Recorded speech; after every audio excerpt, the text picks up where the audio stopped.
BJP প্রার্থী রাজু বিষ্টার চোপড়া ব্লকের কাঁচাকালী এলাকায় প্রচার করেন, সাধারণ মানুষের সঙ্গে জনসংযোগ করেন, পথ চলতি সাধারণ মানুষের উদ্দেশ্যে হাত নাড়ান।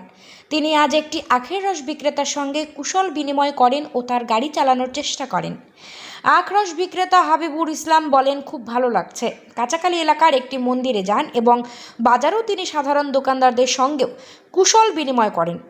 কাঁচাকালী চুয়াগাড়ি এলাকায় দার্জিলিংয়ের বিজেপি প্রার্থী রাজু বিষ্টাকে কালো পতাকা সহ গো ব্যাক স্লোগান দেওয়া হয় তৃণমূল কংগ্রেসের পক্ষ থেকে। এ বিষয়ে রাজু বিষ্টার সহ তৃণমূল কংগ্রেসের ব্লক সভাপতি প্রীতিরঞ্জন ঘোষ কি বললেন, আসুন শুনে নেব। चोपड़ा থেকে गोपाल सरकारी रिपोर्ट, उत्तरबंग टुडे। का चरित्र है और इस तरह से भाड़े के लोग बाहर से ला करके चोपड़ा की जनता का जीना आराम कर रखा है। और चोपड़ा में जो टीएमसी के भाड़े के बाहर के कार्यकर्ता ला करके विरोध कराते हैं और वो ये सोचते हैं मैं डर जाऊंगा, मैं उनमें से नहीं हूँ, मेरे अंदर भी गोरखा का खून है और मैं चोपड़ा की जनता के साथ हूँ। और चोपड़ा की जनता के साथ ये जो अन्याय अत्याचार टीएमसी कर रही है मैं छोड़ूंगा नहीं। 2026 में सरकार आएगी, फिर तब जाकर के चोपड़ा में शांति आएगी। और ये जो चोपड़ा में जो बदमाशी है इनकी सबकी दुकानें बंद होंगी। और मैं भी पूछ रहा हूँ, तुम्हारा राजू बिष्ट कौन है? उनको पता नहीं है, उसका गांव का पता नहीं है। वो बाहर से भाड़े में लेके आए और वो सोचते होंगे हम भाग जाएंगे। हम तो जय श्री राम बोल के उनके साथ ही जो है नाच गान कर रहे हैं, उनके साथ ही। দেখুন, উনি স্বনামধন্য লোক শুনেছি যে 5 বছর হলো উনি এমপি ছিলেন, পুরনোয় আবার এমপিতে দাঁড়িয়েছেন। 5 বছর হলো আমাদের চোপড়া ব্লকের জন্য একটা উন্নয়নমূলক কাজ করেননি। সেই জন্য সাধারণ লোক, তৃণমূল কর্মী যারা আছেন তাদের এই ক্ষিপ্ত অবস্থায় দেখে ওনাকে গো ব্যাক করতে বলছে। যেহেতু কোনো রকম যদি ডেভেলপমেন্ট কাজ করতো, মানুষের সহযোগিতা করতো, তাহলে এই কথা শুনতে হতো না আজকে ওনাকে। কালকে গত রাত্রে রাজু বিশ্বাস আগে রাত্রেবেলা বিজেপি পতাকা ছিঁড়ে দেওয়া হয়েছে। না না, এটা সম্পূর্ণ ভিত্তিহীন একটা গণ্ডগোলের চেষ্টা করছে। দেখুন, যেহেতু এইখানটায় এত জনসমাগম ছিল, তার সিকিউরিটি নিয়ে তিনি আছেন। একটা কোনো রকম যদি বিশৃঙ্খলা হতো তাহলে তৃণমূলের দোষ হতো। এটাই চায় বিজেপি, সব জায়গায় গণ্ডগোল করতে চায়, জাতি দাঙ্গা লাগাতে চায়। तो गाड़ी भी है, चलता भी है।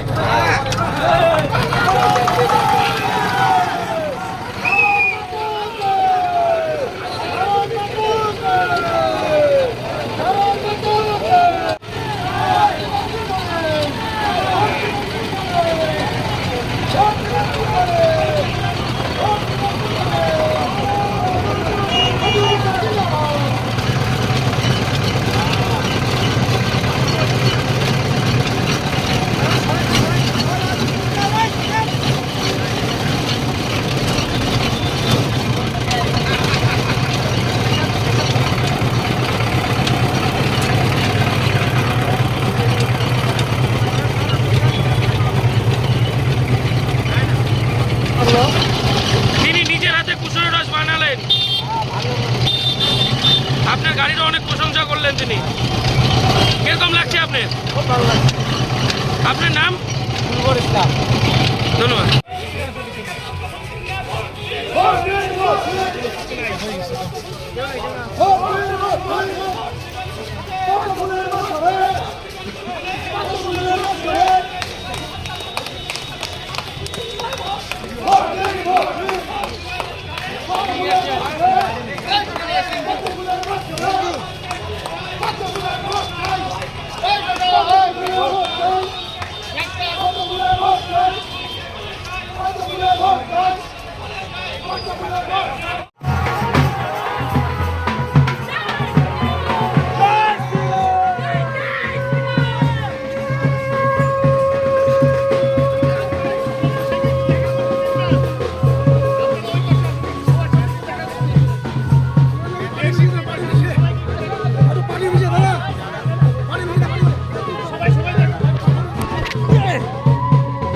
आप लोग चुप रहोगे तो मैं बोलूंगा। ठीक है, आप बोलिए। सबसे पहले तो मैं चोपड़ा की जनता का आभारी हूँ। चोपड़ा में परिस्थिति बहुत कठिन है। उसके बावजूद भी चोपड़ा की जनता ने मोदी जी के ऊपर विश्वास किया है। अब मैं दोबारा सांसद चुना हूँ, उसमें चोपड़ा का भी बड़ा योगदान है और मैं जनता का धन्यवाद करना चाहूँगा। चोपड़ा मेरा अपना परिवार का हिस्सा है, इसलिए मैं चोपड़ा की जनता से सबसे पहले तो अपील करता हूँ, चोपड़ा में बहुत कुछ हो सकता है। ये चिकन नेक भी यही है, सिलीगुड़ी के नज़दीक है और ईस्ट वेस्ट कॉरिडोर भी चोपड़ा में पड़ता है और यहाँ पे खेती भी हो सकता है, यहाँ पे चाय बागान भी है, यहाँ पे मछली पालन फिशरी का भी बहुत बड़ा जो है यहाँ पे व्यापार हो सकता है। लेकिन उसके बावजूद भी चोपड़ा आगे बढ़ नहीं रहा है, ये हम सबको चिंतन करना पड़ेगा। उसका सबसे बड़ा कारण है चोपड़ा में शांति नहीं है। लोग यहाँ पे डर और भय के वातावरण में अपना जीवन जीते हैं और लोग यहाँ से पलायन करने को मजबूर हैं। मैं आपके माध्यम से चोपड़ा की जनता से अपील करता हूँ, चाहे वो मुस्लिम हो चाहे हिंदू हो, हमारे राजवंशी, हमारे आदिवासी, हमारे हिंदी भाषी, हमारी बांग्ला भाषी, जितने भी तरह के समाज के लोग चोपड़ा में रहते हैं, पहले हमको ये मानना पड़ेगा कि चोपड़ा हमारा अपना घर, अपना परिवार है। परिवार के अंदर में भी चुटपुट होती रहती है, वो अलग बात है, लेकिन ये बड़ा परिवार हम सबका परिवार है। ये अगर हमारे मन में आ जाएगा तब जाकर के हम चोपड़ा में कुछ कर पाएंगे, क्योंकि शांति और लॉ एंड ऑर्डर नहीं होगा तो कुछ भी स्थायी नहीं होगा, कुछ भी परमानेंट नहीं होगा। और मैं मुस्लिम समाज के लोगों से भी अपील करता हूं, हम सब भारतीय हैं और हम सब समान हैं और हम सबको ये समझना होगा कि नेता और पार्टियां आएंगी और आपके कुछ नेताओं को पैसे देगी, उनको भड़काएगी।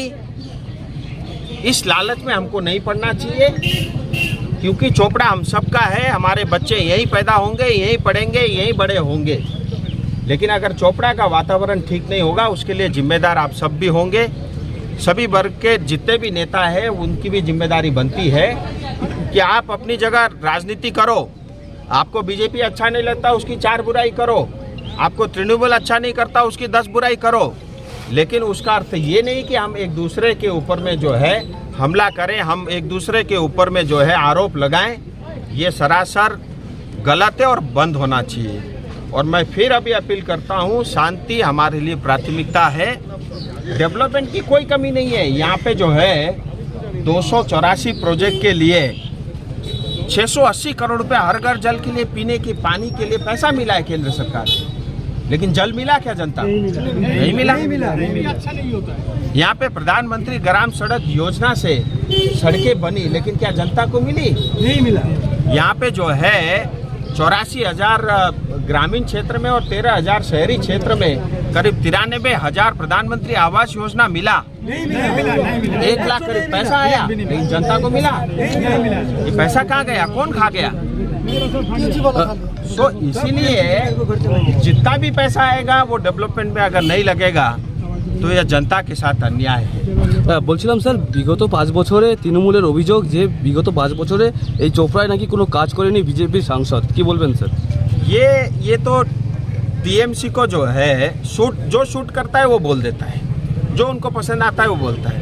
मैं अभी ये गिना रहा हूँ ना, 680 करोड़ रुपए सिर्फ पीने के पानी के लिए दिया और 93 हज़ार आवास योजना के लिए जो है 250 करोड़ से ज़्यादा रुपया मिला।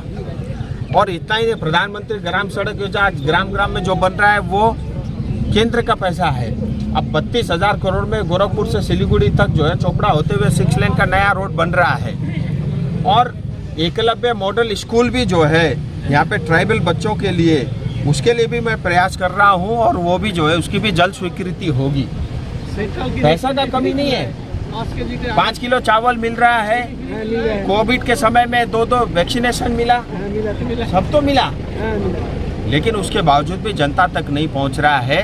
मैं फिर एक बार निवेदन करता हूं, जो कुछ असामाजिक तत्व चोपड़ा में अशांति फैला करके अपनी वोट बैंक की राजनीति करते हैं, उनको तुरंत तत्काल रूप से बंद करना चाहिए। कल रात को और जो मैं आखिरी आपको बताता हूँ, गोपाल लामा जी क्या करेंगे चोपड़ा के लिए बताओ। आप टीएमसी को वोट दोगे, कैंडिडेट तो गोपाल लामा जी है, वो क्या करेंगे? चुआबाड़ी इंसिडेंट कल रात को जो अभियोग है बीजेपी का, जो तृणमूल पताका नहीं लगाने दिया बीजेपी का, इसे एक इंसिडेंट। देखिए, एक बात तो तृणमूल अगर ये सोचता है उसके झंडे बहुत दिख रहे हैं, फ्लेक्स बहुत दिख रहे हैं, उससे वोट जीत जाता है, तो वो गलत फहमी में है। मोदी दिल में बैठा है, उसको कैसे निकालो? मोदी यहाँ बैठा हुआ है, वहाँ से कैसे निकालोगे मोदी को? हम बैनर के भरोसे राजनीति नहीं जीतते, या बैनर के भरोसे हम राजनीति नहीं करते। हम तो देश के लिए राजनीति करते हैं, हम पश्चिम बंगाल के लिए राजनीति करते हैं, हम चोपड़ा की जनता के लिए राजनीति करते हैं। और आप भ्रष्टाचार के लिए राजनीति करते हो, दूसरों को पीटने के लिए राजनीति करते हो। मैं पुलिस प्रशासन से फिर निवेदन करता हूँ, ये चोपड़ा में जो कुछ भी हो रहा है उसके लिए आप भी उतने ही जिम्मेदार हो जितने कुछ असामाजिक तत्व ये सब कार्यक्रम करते हैं यहाँ पे। ये बंद होना चाहिए, नहीं तो 2 साल बहुत लंबा समय नहीं है, क्योंकि 2026 में परिवर्तन साफ है। 24 में मोदी और उसके बाद 2026 में फिर बीजेपी बंगाल में आनी है।